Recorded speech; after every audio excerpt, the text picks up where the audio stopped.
টাঙ্গাইলের ঘাড়িন্দা রেল স্টেশনে দলবদ্ধ ধর্ষণের শিকার হয়েছেন এক নারী। এই ঘটনায় ৩ জনকে গ্রেপ্তার করেছে পুলিশ। বান্ডেল থাকলে প্রতি সেনমানিতে টাকা বাঁচবে। বিকাশ সেনমানি বান্ডেল কিনে জিতুন প্রতি লেনদেনে। পুলিশ জানায়, শুক্রবার রাতে ব্রাহ্মণবাড়িয়া যেতে ঢাকা বিমানবন্দর থেকে ট্রেনে ওঠেন ওই নারী, কিন্তু ভুল ট্রেনে ওঠার বিষয়টি বুঝতে পেরে ঘাড়িন্দা রেল স্টেশনে নেমে যান। বিষয়টি জিআরপি পুলিশকে জানালে দুলাল নামে এক সিএনজি অটো চালকের কাছে ওই নারীকে বুঝিয়ে দেন। এই সুযোগে ওই দুই সঙ্গীকে নিয়ে ওই নারীকে ধর্ষণ করেন দুলাল।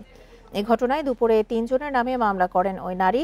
পরে অভিযান চালিয়ে ব্রাহ্মণকুশিয়া সুতারপাড়া এলাকায় বাসিন্দা দুলাল চন্দ্র, সজীব খান ও রূপু মিয়াকে গ্রেপ্তার করে পুলিশ। জিআরপি পুলিশ এবং উপস্থিত আমাদের থানা পুলিশের কাছে অবগত করলে সাথে সাথে আমরা অভিযান করে এই দুলাল, সজীব এবং রূপ মিয়াকে ধৃত করি। পরবর্তীতে এখন অভিযোগ দিয়েছে মেয়ে এবং আইনগত ব্যবস্থার প্রক্রিয়াধীন।